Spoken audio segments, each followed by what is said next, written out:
পাথরের মতো হৃদয় 3 মিনিটে গলে যাবে। 100% কার্যকারী আমল। এটা হচ্ছে কোরআনী আমল।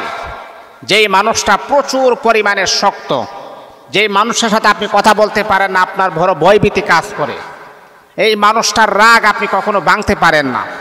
ভালো কথা বললেও তার সাথে মিশা যায় না।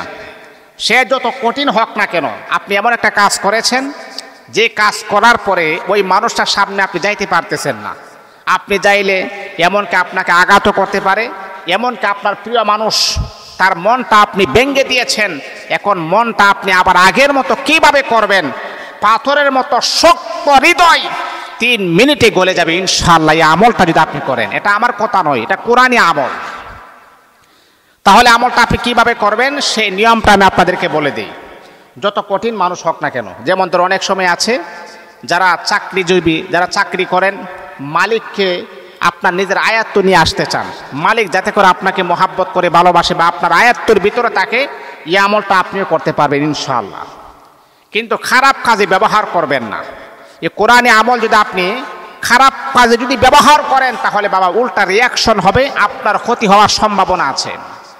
তাহলে কিভাবে?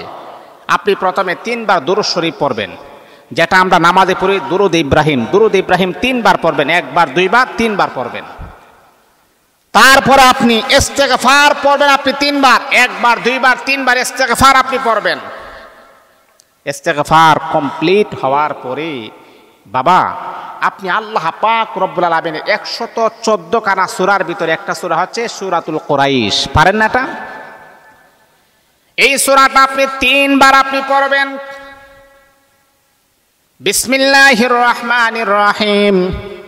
লিইলাফি কুরাইশ ইলাফিহিম রিহলাতাশ শিতাই ওয়াস সাইফ ফালইয়াবুদু রাব্ব হাযাল বাইত আল্লাযী আত'আমাহুম মিন জু' ওয়া আমানাহুম মিন খাউফ।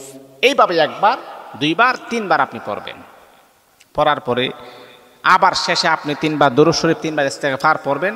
যেই মানুষটাকে আপনি বসে আনতে চান, তার পাথরের মতো হৃদয়টা আপনি নরম করতে চান, ওই মানুষটা যদি কাছে থাকে এইভাবে ফু দিবেন, তার সামনে ফু দিবেন। ফুটা লাগুক অথবা না লাগুক ফু দিবেন। যদি না থাকে তাহলে তার নামটা মনে মনে স্মরণ করে আপনি সামনে একটা ফু দিবেন আর বলবেন, আল্লাহ ওই মানুষটার হৃদয়টা বড় শক্ত, তুমি আমার প্রতি নরম করে দাও। মাত্র 3 মিনিট সময় আপনার ব্যয় হবে, এর ভিতরে এটা কার্যকারী ফলাফলটা আপনি পেয়ে যাবেন ইনশাআল্লাহ। এটা কোরআনী আমল। দুনিয়ার সব মিথ্যা হতে পারে, দুনিয়ার সব মানুষ আপনাকে ধোঁকা দিতে পারে, আপনার সাথে প্রতারণা করতে পারে, কিন্তু আল্লাহ পাক রব্বুল আলামিনের মহাগ্রন্থ আল কোরআন কখনো প্রতারণা করতে পারে না। এই জন্য বাবা এই আমলটা করবেন ইনশাআল্লাহ, ডাইরেক্ট এটা রিয়াকশনটা আপনি পেয়ে যাবেন। আল্লাহ পাক আমাদের সকলকে বুঝার আমল করার যেন তৌফিক দান করুন।